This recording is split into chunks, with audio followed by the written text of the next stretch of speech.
Hello, ഇന്ന് daily craze നിങ്ങളിലേക്ക് എത്തിക്കുന്നത് കാസർഗോഡ് ജില്ലയിലെ നീലേശ്വരവും കഴിഞ്ഞൊരല്പം മുന്നോട്ട് പോയാൽ വളരെ പ്രകൃതി രമണീയമായ ഒരു മലമ്പ്രദേശത്ത് 10ലേറെ വർഷങ്ങളായി നല്ല പാരമ്പര്യമുള്ള ബീറ്റൽ ആടുകളെ മാത്രം സംരക്ഷിച്ചു പോകുന്ന സന്തോഷ് വർക്കി എന്ന കർഷകൻ്റെ കാർഷിക അനുഭവങ്ങളാണ് ഇതിലൂടെ കാണിക്കാൻ ഉദ്ദേശിക്കുന്നത്.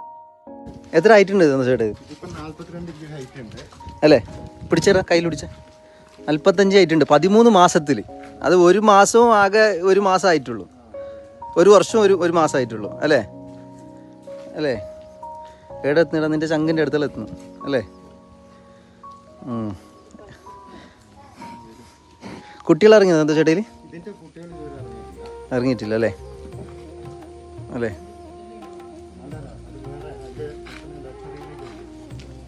ഇങ്ങനെ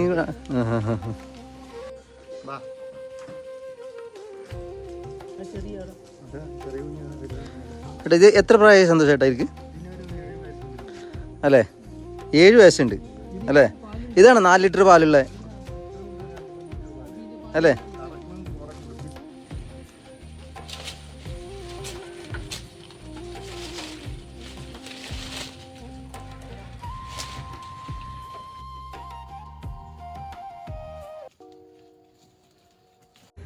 നമസ്കാരം സന്തോഷ് ചേട്ടാ. നമസ്കാരം സന്തോഷ് ചേട്ടാ, നിങ്ങൾ 10 വർഷമായില്ലേ വീട്ടിലാടുകൾ വളർത്തുന്നത്? നിങ്ങളെ അനുഭവം എങ്ങനെയാണ് വീട്ടിലാടുകളെ പഠിച്ചിട്ടുള്ള? വീട്ടിലാടുകളെ വളർത്തുമ്പം ആദ്യം എല്ലാവർക്കും സംഭവിക്കുന്ന പോലെയുള്ള ബുദ്ധിമുട്ടുകളൊക്കെ ആദ്യം ഉണ്ടായിരുന്നു. ഓക്കെ. പിന്നെ അതിൽ നിന്ന് മെല്ലെ മെല്ലെ പഠിച്ച് സുഹൃത്തുക്കളോട് ചോദിക്കും. പിന്നെ അങ്ങനെയുള്ള കാര്യങ്ങൾ ഒരുപാട് സുഹൃത്തുക്കളുടെ സഹായം ഉണ്ടായിരുന്നത് എനിക്ക് ഇത് ഡെവലപ്പായി വരാനായിട്ട്.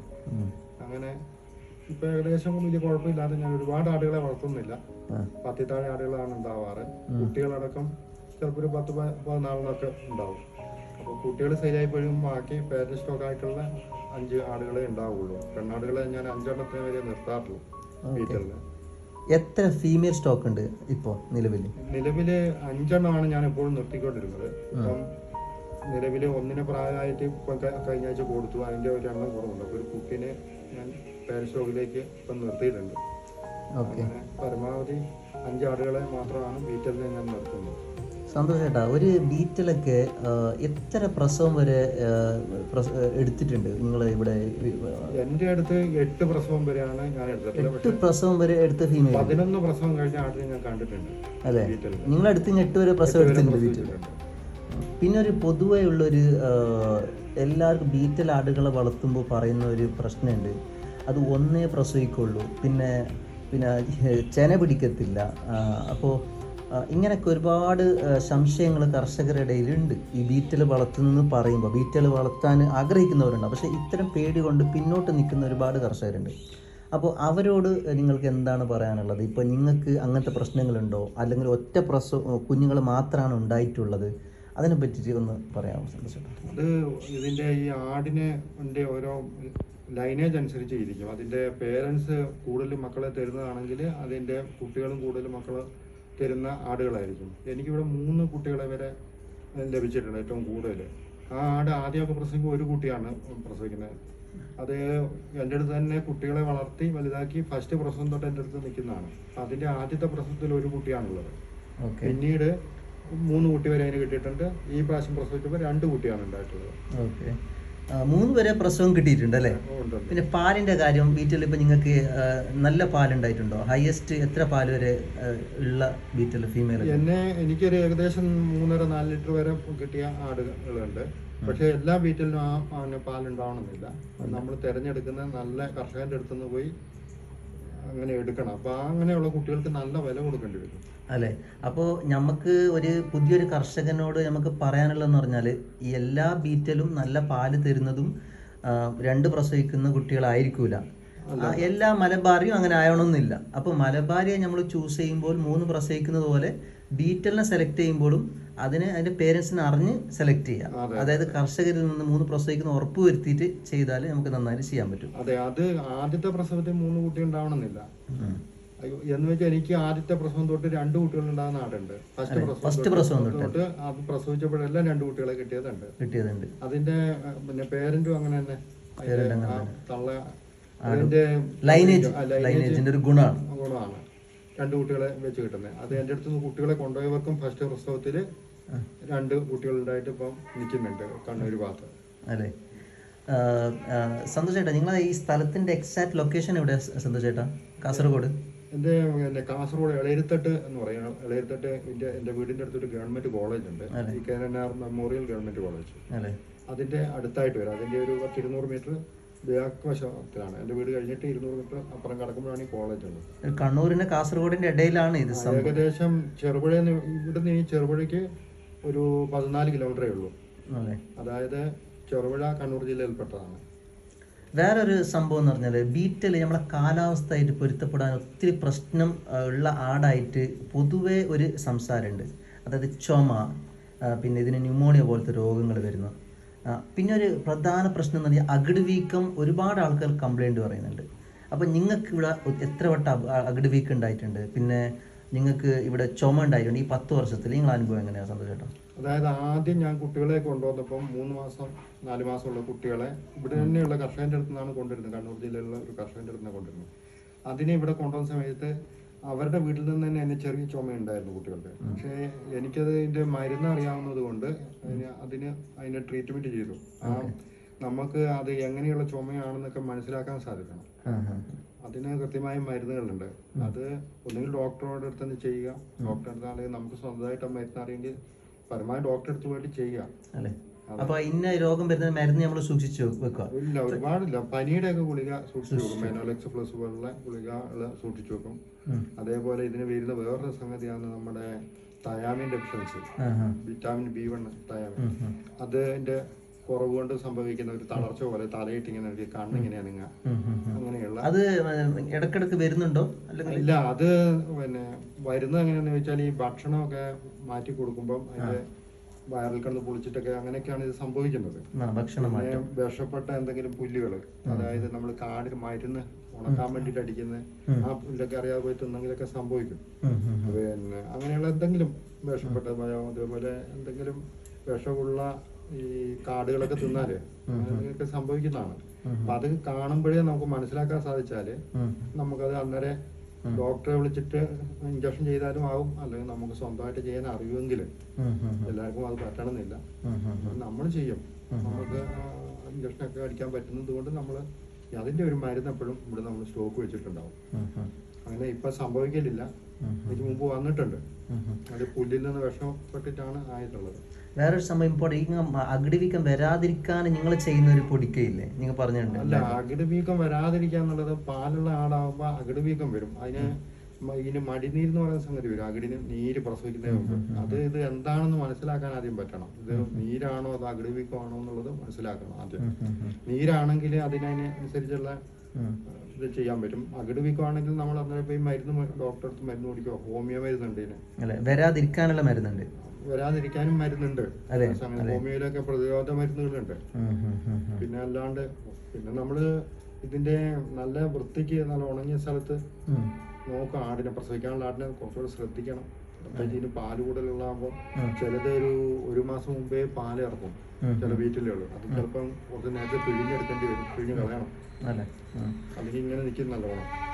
വേറൊരു സംഭവം, നിങ്ങളെ തീറ്റക്രമം എങ്ങനെയാണ് സന്തോഷ് ചേട്ടാ? ഇമ്പോർട്ടന്റ്. അത് ഞാനിപ്പോ സാധാരണ നമ്മുടെ നാടൻ മലബാറി ആടിനെ വളർത്തുന്ന അതേ രീതിയിലാണ് ഞാൻ വളർത്തുന്നത്. ഞാൻ രാവിലെ ഇവിടെ കുറച്ച് പുല്ല് കൊടുക്കും, പിന്നെ രാവിലെ എന്തെങ്കിലും രാവിലെ ആദ്യം ഇട്ട് കൊടുക്കും. അത് കഴിഞ്ഞിട്ടാണ് വെള്ളവും കൈത്തീറ്റയൊക്കെ കൊടുക്കുന്നത്. പെണ്ണാടുകൾക്ക് ലേശം ലൂസിലുള്ള വെള്ളവും തീറ്റയായിട്ട് കൊടുക്കുന്നു. മുട്ടനാടിന് നല്ല ഡ്രൈ അല്ല, ലേശം കുഴഞ്ഞ രൂപത്തിൽ തിന്നാൻ കൊടുക്കുന്നു. വെള്ളം വേറെ കൊടുക്കണം. അതിനാദ്യം നമ്മൾ ഇലത്തീറ്റയാണ് കൊടുക്കുന്നത്. അത് കഴിഞ്ഞിട്ടാണ് കൊടുക്കുന്നത്. വൈകുന്നേരങ്ങളിൽ തീറ്റാനായിട്ട് പോകും. തീറ്റിട്ട് കൊണ്ടുവന്ന് കഴിഞ്ഞിട്ട് വീണ്ടും അതേപോലെ ആടിന് വെള്ളം കൊടുക്കും. കൈത്തീറ്റായിട്ട് തേങ്ങാ പിണ്ണാക്ക്, കടല പിണ്ണാക്ക്, പിന്നെ ഇത് ഗോതമ്പ്. പിന്നെ കടയിൽ നിന്ന് മേടിക്കുന്ന മറ്റ് ഐറ്റംസ് ഞാൻ കൊടുക്കാറില്ല. പുറത്തൊന്നും കൊടുക്കാറില്ല. അതായത് റെഡി ഫീഡ് ഒന്നും കൊടുക്കാറില്ല. ഇല്ല, റെഡി ഫീഡ്. ചോളം കൊടുക്കാതിരുന്ന ഞാൻ ചോളം പൊടിക്കുന്ന ഒരു സ്ഥലത്ത് പോയി. അപ്പൊ അവിടെ പൊടിക്കുന്ന സ്ഥലത്ത് അതിന്റെ കൂട്ടത്തിൽ മണ്ണ് വേറെ മിക്സ് ചെയ്യുന്നത് ഞാൻ കണ്ടു. നേരിട്ട് കണ്ടു. അതുകൊണ്ടാണ് ഞാൻ കൊടുക്കുന്നത്. അതിന് മുമ്പ് ഞാൻ കൊടുക്കുമായിരുന്നു. അല്ലേ? മണ്ണ് മിക്സ് ചെയ്യുന്നുണ്ട് ആ കൊട്ട പൊടിഞ്ഞു വരുമ്പം കൊട്ടയ്ക്ക് കോരി കോരി ഇടുന്നത് ഞാൻ കണ്ടു. അല്ലേ? ഞാനവിടെ 2-3 ദിവസം ഉണ്ടായിരുന്നു. മണലായിരിക്കും മണല് എന്ന് പറഞ്ഞാൽ കണ്ടത്തിലെ മണ്ണ് തന്നെ. കണ്ടത്തിലെ മണ്ണ് ആ കൂടി മനസ്സിലാവില്ല കാരണം അത് നൈസായിരിക്കും. ചോളം വരുന്ന കൂട്ടത്തില് ലോഡ് വേറെ തന്നെ കൊണ്ടുവരുന്നതാണ് അല്ലേ? ഇതിനായിട്ട് തന്നെ. അതാണ് പറയുന്നത് റെഡി ഒന്നും കൊടുക്കാൻ പാടില്ല. എസ്പെഷ്യലി അത് ഞാൻ നിർത്തി. അത് കഴിഞ്ഞ പിന്നെ ഞാൻ ഈ ഗോതമ്പ് മേടിക്കും. ഗോതമ്പും പിന്നെ ഇങ്ങനെയുള്ള കടലപ്പിണ്ണാക്ക് നമ്മുടെ മില്ലിൽ നിന്ന് തന്നെ കിട്ടുന്ന തേങ്ങപ്പിണ്ണാക്ക് നമ്മള് ഇവിടെ ഉള്ള മില്ലിൽ നിന്ന് കിട്ടും. അതും കൂടെ മിക്സാക്കി കൊടുക്കണം. അപ്പൊ നിങ്ങളൊരു 4 ലിറ്റർ വരെ കറന്ന ആടുകളുണ്ട് അല്ലെ? 4 ലിറ്റർ കറക്കല്ല, 4 ലിറ്റർ പാലുള്ളത്. അതെന്ന് വെച്ചാൽ ഒരു ദിവസത്തെയാന്ന് പറയാം. ഒരു ദിവസത്തെ എല്ലാ ആടിനും അങ്ങനെ കിട്ടണമെന്നില്ല. മുട്ടന്മാര് നിങ്ങള് ഹൈയസ്റ്റ് ഇവിടെ ഒരു മുട്ടൻ എത്ര ഹൈറ്റ് വരെ പോയിട്ടുണ്ട്? എന്റെ 45 ഇഞ്ചാണ് ഏറ്റവും കൂടിയത്. അത് 3 വയസ്സിലാണ് 45 ഇഞ്ച്. വെയിറ്റ് 130 കിലോ ആണ് ഏറ്റവും ടോപ്പ് ആയിട്ട് പോയിട്ടുള്ളത്. അതിനെ ഞാൻ കൊടുത്തിട്ടുണ്ട്. ഒരു വർഷം ഉണ്ടല്ലോ സന്തോഷേട്ടാ, എത്ര പ്രസവം ബീറ്റിൽ പ്രസവിക്കും? അത് ഒരു വർഷം ഒന്നേ ഉണ്ടാവാം. ഒരു പ്രസവം 2 കുട്ടികൾ കിട്ടുന്നുണ്ട് അല്ലെ? 2 കുട്ടികൾ ഒരു 3 മാസം ആകുമ്പോ എത്ര വെയിറ്റ് വരുന്നത്? അത് ഏകദേശം ഒരു 3 മാസം ആകുമ്പോ ഏകദേശം 20 കിലോയ്ക്ക് മേലോട്ട് ഒരു കുട്ടി ഉണ്ടാവും. 2 കുട്ടി 40 കിലോ മുകളിലേക്ക് വരും. ഉണ്ടാവാം, അത് കൂടുതലും ഉണ്ടാകാം. ഇപ്പൊ മലബാരി ഒരു മാസം 3 മാസം ആകുമ്പോ എത്ര കിലോ വരും? 15 to 20 kilo. 20 maximum 15 to 20 15 kilo വരും. എന്റെ അഭിപ്രായത്തിൽ 15 കിലോ. 3 കുട്ടിയുണ്ടെങ്കിൽ 13 കിലോ വരും അല്ലെ? 3 കുട്ടിക്ക് നോക്കുന്ന ഫീഡും അതെല്ലാം കമ്പയർ ചെയ്യുമ്പോ എങ്ങനെയുണ്ട് അല്ലെ? അല്ലെ? നമ്മളെ ഓരോരുത്തരും വളർത്തിയെടുക്കുന്ന രീതിക്കാണ് ഇതിന് വെയിറ്റ് കയറി വരുന്നത്. ഒന്നാമത് തലയാടുകൾക്ക് പാല് വേണം. അതിന്റെ പാല് കുടിക്കുകയും ഈ ഒരാടിന് ഇപ്പൊ ഞാൻ പറഞ്ഞില്ലേ ഒരു 3-4 ലിറ്റർ പാലുണ്ടെങ്കിൽ 3 കുട്ടി ഉണ്ടായാലും അതിന് കുടിക്കാനുള്ളതാണ് ആ പാല്. അത് കുടിക്കുമ്പോഴാണ് ആ കുട്ടി വളരുന്നത്. നമ്മളതിനെ കറന്നെടുത്തുകൊണ്ട് ഇതിനെ വളർത്താൻ നോക്കിയാൽ നടക്കും. വേറൊരു ഇമ്പോർട്ടന്റ് ആയിട്ട് ചോദിക്കാൻ ഞാൻ വിട്ടത്, ഈ കുഞ്ഞുങ്ങൾക്ക് കറക്റ്റ് 3 മാസം ആകുമ്പോൾ പാല് നിർത്തുമോ അല്ലെങ്കിൽ? അങ്ങനെയൊന്നുമില്ല. ഞാൻ ഇവിടുന്ന് കുട്ടികളെ എപ്പോഴാണോ ഓരോരുത്തർ കൊണ്ടുപോകുന്നത് അതുവരെ കുടിപ്പിക്കും. ചിലപ്പോ 4 മാസം ആയാലും മതി അല്ലെ? ചിലപ്പോ ഇപ്പൊ ലാസ്റ്റ് ഇങ്ങനെ നിൽക്കുമ്പോ ഒരു കുട്ടിയൊക്കെ ബാക്കി ഇവിടെ ഉണ്ടാവും. ചിലപ്പോ കുട്ടി ബാക്കി ഉണ്ടാവുന്നല്ല, ഞാൻ ചിലപ്പോ നിർത്തും. ആ കുട്ടി ചിലപ്പോ 6 മാസം ആയി കഴിഞ്ഞാണ് ഞാൻ കൊടുക്കുന്നത്. അന്നേരം വരെയും കുടിപ്പിക്കും അല്ലെ? അങ്ങനെയാണ്. ഞാൻ അങ്ങനെ ഇവിടെ അങ്ങനെ നിർത്തിയിട്ടില്ല. നമ്മൾ ഏകദേശം ഇതിനെ എല്ലാവിധ തീറ്റകളും തിന്നാൻ പഠിപ്പിച്ചാ വിടുന്നത്. കൊണ്ടുപോകുന്നവർക്ക് പിന്നെ അതിന്റെ ബുദ്ധിമുട്ടില്ല. അവിടെ പോയി കഴിഞ്ഞാൽ അത് എല്ലാ ഫുഡും കഴിക്കും. ആ രീതിയിലാകുമ്പോഴേ കൊടുത്തു വിടുള്ളൂ. ഞാൻ ഏകദേശം ഇതിനെ ഈ കുട്ടീനെ ഒരു 21 ദിവസം കഴിയുമ്പോൾ വിരമരുന്ന് കൊടുത്തു കഴിഞ്ഞാല് പിന്നെ ഇത് മെല്ലെ ഇല കടിക്കാൻ തുടങ്ങി. ഈ കുട്ടി ഇല കടിക്കാൻ തുടങ്ങി കഴിഞ്ഞാൽ ഇല തിന്ന് ഒരു 30 ദിവസം ആകുമ്പോൾ ഇല കുറേശ്ശെ തിന്നാൻ തുടങ്ങും. ഇല തിന്ന് കഴിയുമ്പോൾ പിന്നെ ഈ കൈത്തീറ്റ കുറേശ്ശെ അതിന്റെ ചുണ്ടിനൊക്കെ ഇങ്ങനെ തൂത്ത് കൊടുത്തിട്ട് വൈഫാ ചെയ്യുന്നത് ഇങ്ങനെ തൂത്ത് കൊടുക്കും. അങ്ങനെ അത് നക്കി അത് തിന്നാൻ പഠിക്കും. അത് തിന്നാൻ പഠിച്ചു കഴിഞ്ഞാൽ ഏകദേശം ഒരു 1.5 മാസം ആകുമ്പോഴത്തേക്ക് ഇത് കൈത്തീറ്റ നല്ലോണം തിന്നും. ആ കൈത്തീറ്റയും തിന്ന് ഈ പാലും കുടിച്ച് ആണ് ഇതിന് വെയിറ്റ് വരുന്നത്. പിന്നെ അത് 3 മാസം ആകുമ്പോഴത്തേക്ക് സാധാ പോലെ തന്നെ എല്ലാം തിന്നാനായി. അപ്പൊ നമ്മള് പാല് കൂടി നിർത്തിയിട്ടാണെങ്കിലും ഏകദേശം ഒരു 4 മാസം ആകുമ്പോഴത്തേക്കാണ് ആൾക്കാർ കൊണ്ടുവരും. 2.5 മാസത്തിൽ കൊണ്ടുവരുമുണ്ട്. അപ്പം അവർക്ക് അത്ര ധൈര്യമുള്ളവരെ കൊണ്ടുപോകുന്നു. ചിലപ്പോൾ അവരുടെ വീട്ടിൽ വേറെ ആട് കാണും. കൈത്തീറ്റ കൂടുതൽ കഴിച്ചാൽ വേറെ കുട്ടികൾക്ക് ബുദ്ധിമുട്ടുണ്ടാവും. കൈത്തീറ്റ നമ്മളൊരു മിതമായിട്ട് കൊടുക്കും. അതെന്ന് വെച്ചാൽ ഒരു ദിവസം തിന്നു പറഞ്ഞാൽ നല്ലോണം തിന്നു കഴിഞ്ഞാൽ അതിന് വയറ് സ്തംഭനമൊക്കെ ഉണ്ടാവും അല്ലെ? പിന്നെ ആ ഒരു അത്രയും കാലം വളർന്നതിന്റെ അത് പോയി ക്ഷീണം അല്ല, കൈത്തീറ്റ കൂടുതൽ കഴിക്കുമ്പോഴല്ല, കൈത്തീറ്റ മാറി കൊടുക്കുമ്പോഴാണ് ഈ പ്രശ്നം. നമ്മൾ കൊടുക്കുന്ന ഫുഡ് സ്ഥിരമായിട്ട് അത് തന്നെ കൊടുത്തോളൂ.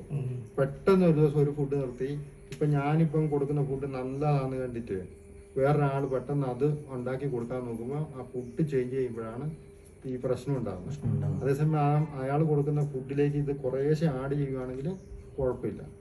ഈ വരമരുന്ന് വലിയ ആടിനും ചെറിയ ആടിനും ചേനയുള്ള ആടിനൊക്കെ എങ്ങനെ കൊടുക്കും സന്തോഷേട്ടൻ? അത് ഞാൻ സാധാരണ ഫെൻഡാസ് പ്ലസ് എന്ന് പറയുന്ന ഗുളിക കൊടുക്കുന്നത് 10 കിലോയ്ക്ക് ഒരു ഗുളിക എന്ന് വെച്ചിട്ട് കൊടുക്കുന്നത്. ആ ഗുളികയുടെ പുറത്ത് 150 mg ആണ് കാണിക്കുന്നത്. പിന്നെ 30 കിലോയ്ക്ക് ഒരെണ്ണം എന്ന കണക്കിലാണ്. പക്ഷെ നമ്മൾ കൊടുക്കുന്ന 10 കിലോയ്ക്ക് ഒരു ഗുളിക എന്നുള്ള കണക്കിൽ കൊടുക്കും. അങ്ങനെ ആകുമ്പോഴേ പോകുന്നുള്ളൂ. മാറി കൊടുക്കും അല്ലെങ്കിൽ ഒരേ ഗുളിക തന്നെ കൊടുക്കും.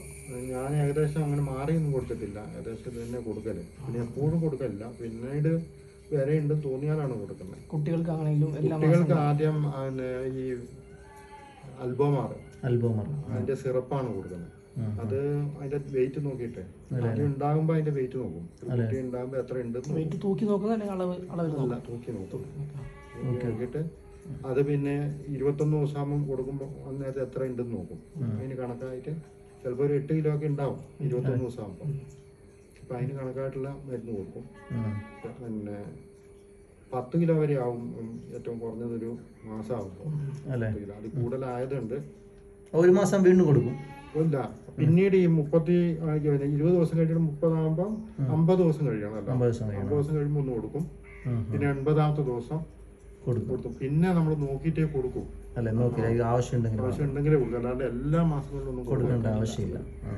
പിന്നെ നമുക്ക് കാണുമ്പോൾ തിരിയും വേറെ ഉണ്ടെങ്കിൽ എന്തെങ്കിലും നമ്മൾ കൊടുക്കുന്ന ഫുഡുമായിട്ട് ഇത് വളരുന്നില്ലെങ്കിൽ എല്ലാ മാസം വെയിറ്റ് നോക്കുമ്പോൾ ഇത് നമുക്കൊരു കണക്കുള്ള, അതായത് ഒരു 5 കിലോ ഉള്ള ഒരു കുട്ടിയാന്ന് വിചാരിച്ചോ, അത് അടുത്ത മാസം 10 കിലോ ആയിട്ടുണ്ടാവണം. അപ്പൊ 10 കിലോ ഉള്ള കുട്ടി 15 കിലോ ആവും. ഒരു ഇരട്ടി വളരും. അത് ഈ പാലും ഇതെല്ലാം കൂടെ കഴിക്കുമ്പോഴാണ്. ഇപ്പൊ 3 കിലോ ഉള്ള കുട്ടിയാണെങ്കിൽ 6 കിലോ എന്നുള്ളത് പിന്നീട് ചിലപ്പം പിന്നെയും 3 ആയിരിക്കില്ല വളരുന്നത്. കുറച്ചും കൂടെ കയറി വരാം. ഉണ്ടാകുന്ന കുട്ടി 3.5 ഉള്ളൂ എന്ന് പറഞ്ഞിട്ട് അത് വളരാതിരിക്കില്ല. ചിലപ്പോൾ എണ്ണം കൂടുതലുണ്ടാകുമ്പോൾ കുട്ടികൾക്ക് വെയിറ്റ് കുറവായിരിക്കും. ചില കുട്ടി തീരെ ചെറുതായിരിക്കും. 3 കുട്ടി ഉണ്ടെങ്കിൽ ഒരെണ്ണം ചിലപ്പം കുറച്ച് ചെറുതായിരിക്കും, 2 ഒരുപോലെ ഇരിക്കും. കുട്ടികൾ എണ്ണം കൂടുന്നതനുസരിച്ച് ചെറിയ കുട്ടിയായിരിക്കും ലാസ്റ്റ് ആകുമ്പോൾ ഏറ്റവും വലുതാണ് നോക്കിയെടുക്കുമ്പോൾ. അങ്ങനെ ഒരു അനുഭവം ഉണ്ടല്ലേ. സന്തോഷേട്ടാ, ഇപ്പൊ 10 വർഷത്തിലായി എത്ര കുട്ടികൾ വിറ്റിട്ടുണ്ടോ? 10 വർഷത്തിൽ അതിപ്പം നമ്മൾ കണക്കൊന്നും വെച്ചിട്ടില്ല. എന്താണേലും ഇപ്പൊ ഈ വർഷം എനിക്ക് 9 കുട്ടികളാണ് ഈ പ്രാവശ്യം. ഒരു വർഷം 8 എണ്ണത്തിനെ കൊടുത്തു. ബാക്കി ഒരു കുട്ടി ഇവിടെ നിൽപ്പുണ്ട്. അതിന് ഞാൻ ഇവിടെ നിർത്തി. കഴിഞ്ഞ വർഷം എനിക്ക് തോന്നുന്ന ഒരു 10-13 കുട്ടികൾ ഉണ്ടായിട്ടുണ്ടാവാം ഒരു വർഷം. അത് മൊത്തം കൊടുത്തിട്ടുണ്ട്. അതിന് മുമ്പത്തെ പ്രാവശ്യത്തിൽ ഒരു കുട്ടീനെ ഇവിടെ നിർത്തി. അങ്ങനെ ചില ദിവസം ഇവിടെ നിർത്തും. എന്താണേലും ഞാൻ ഒരു ആടിനെ ഇതിനിടയ്ക്ക് ഒഴിവാക്കിയെന്ന് വെച്ചാൽ പല്ലെല്ലാം പോയത് 8 പറ്റുക. അതിനെനിക്ക് 3 ലക്ഷം രൂപയുടെ കുട്ടികളെ ഞാൻ വിറ്റിട്ടുണ്ട്. ഒരാടിന് 3 ലക്ഷം രൂപയുടെ കുട്ടികൾ വിറ്റിട്ടുണ്ട്. അതിന്റെ ഒരു ആട് എന്റെ ഇവിടെ നിൽപ്പുണ്ട് പേര സ്റ്റോക്ക് ആയിട്ട്. ഒരാടിന്റെ കുട്ടീനെ നിർത്തി തലമുറ നിർത്തിയിട്ടുണ്ട്. ഉണ്ട് അല്ലേ? അതിനെക്കാളും കുറച്ചുകൂടെ ക്വാളിറ്റി കൂടിയാണ്. എന്നുവെച്ചാൽ നമ്മള് മുട്ടൻ വേറെയാണല്ലോ, അതിന്റെ ചൂടെ ക്വാളിറ്റി കൂടി മുട്ടനിൽ ഉണ്ടാകുമ്പോഴാണ് അതിന്റെ കൂടെ മാറ്റം വരും. സന്തോഷേട്ടാ, ഈ ആടിന്റെ എണ്ണത്തിലാണോ അല്ലെങ്കിൽ അതിന്റെ ഉൽപാദനത്തിലാണോ നമ്മൾ ശ്രദ്ധിക്കേണ്ടത്? നിങ്ങളെ അഭിപ്രായം എന്താ? മലബാറി ഒരുപാട് വളർത്തുന്ന ആൾക്കാരുണ്ട്. ഇപ്പൊ നിങ്ങൾ 5 ബീറ്റിൽ ആടിന്ന് വളർത്തിയിട്ട് അതിന്ന് 13 കുട്ടികളെ വിൽക്കുന്നുണ്ട്. അപ്പൊ ഒരു കുട്ടിന്റെ വില എനിക്കറിയാം സന്തോഷമായിട്ടുണ്ട്. ഇപ്പൊ ഈ അടുത്തിട്ടൊരു 3 മാസം കുഞ്ഞിനെ വിറ്റ് 25 രൂപ, 23 രൂപ, 25 രൂപ ഇങ്ങനെ വിൽക്കുന്നു. അപ്പോ ഒരാട് ഒരു വർഷം 5 ആടുന്ന ഒരു വർഷം 12 കുട്ടികളെ വിൽക്കുന്നുണ്ട്. അപ്പൊ നിങ്ങൾക്ക് എന്താണ് പറയാനുള്ളത്? ഒരുപാട് ആടുകളെ വളർത്തുന്നതാണോ അല്ലെങ്കിൽ നല്ല ആടിനെ വളർത്തി കുട്ടികൾ ഉത്പാദിക്കുന്നതാണോ? അതിപ്പോ നമുക്ക് ഒരു മലബാറി ആടാണെങ്കിലും അതിലും നമുക്ക് നന്നായിട്ട് ആക്കിയെടുക്കാൻ പറ്റും. ഇപ്പം ആ ആടിനെ നല്ല പേരൽ സ്റ്റോക്കിനെ കണ്ടെത്തിയിട്ട് നല്ല വലിപ്പമുള്ള മലബാറി ആടിനെ അത് പ്യുവർ ആയിരിക്കണം. ആ മലബാറി അതിൽ ക്രോസ് വരാതെ ആക്കാൻ പറ്റുവാണെങ്കിൽ നമുക്ക് ഇവിടെയെല്ലാം ഈ തമിഴ്നാട്ടിലേക്കൊക്കെ നല്ല വിലയ്ക്ക് കൊണ്ടുപോകുന്നുണ്ട് ഈ സാധനത്തിന്. Pure quality. ഇതിന്റെ ഈ ഞാൻ ലേശം വിജയിച്ചു പറഞ്ഞു വെച്ചാൽ എന്നെ അത്യാവശ്യം പുറത്തേക്ക് അറിയുകയും എനിക്ക് കുട്ടികളെ അങ്ങനെ സെയിലാക്കാനും പറ്റുന്നതുകൊണ്ടാണ്. ഞാൻ എൻ്റെ ഈ നാട്ടിലെവിടെയും എൻ്റെ കുട്ടികൾ ഈ അടുത്തെവിടെയും കൊണ്ടുപോയിട്ടില്ല. കുറച്ച് ദൂരെ ഒരു 10-30 കിലോമീറ്റർ ദൂരത്തേക്കൊക്കെ പോയിട്ടുണ്ട്. പിന്നെ ബാക്കിയുള്ളതെല്ലാം ഇപ്പം ലക്ഷദ്വീപിലേക്ക് 2 കുട്ടികൾ പോയിട്ടുണ്ട്. പിന്നെ അല്ലാണ്ട് കണ്ണൂര്, തിരുവനന്തപുരം തൊട്ട് ഇങ്ങോട്ട് മിക്ക ജില്ലകളും, പിന്നെ തമിഴ്നാട്ടിൽ നിന്ന് എനിക്ക് വരാറുണ്ട്, കർണാടകയ്ക്ക് പോയിട്ടുണ്ട്. അങ്ങനെ പോകുന്നതുകൊണ്ടാണ് എനിക്ക് ഇത് വിജയിക്കാൻ പറ്റിയത്. വിജയിക്കുന്നത് എന്ന് പറഞ്ഞാൽ നമ്മൾ അതേപോലെ ഇതിന്റെ പുറകിൽ തന്നെ നിൽക്കുന്നത് കൊണ്ടാണ് ഈ സാധനം. അപ്പോൾ ബേസിക്കലി എന്ന് പറഞ്ഞാൽ ഏതാട് വളർത്തുകയാണെങ്കിലും പ്യുവർ ബ്രീഡിൽ ശ്രദ്ധിച്ചാൽ, പ്യുവർ ബ്രീഡ് നല്ല ലൈനേജിൽ ശ്രദ്ധിച്ചാൽ നമുക്കതിന് നല്ല വിലക്ക് വിൽക്കാൻ പറ്റും. ക്വാളിറ്റി അല്ലെ, ക്വാണ്ടിറ്റി പരാജയപ്പെടുത്തുന്നതാണ്. മലബാറി ആണെങ്കിൽ മലബാറിയുണ്ട് 40-60-70 കിലോ ഉള്ള ആടുകളുണ്ട് അല്ലെ. മലബാറിൽ 70 കിലോ വരുന്ന ആടുകളുണ്ട്. മുട്ടൻ അതിലേക്ക് 90 കിലോ വരുന്ന മുട്ടനുണ്ട്.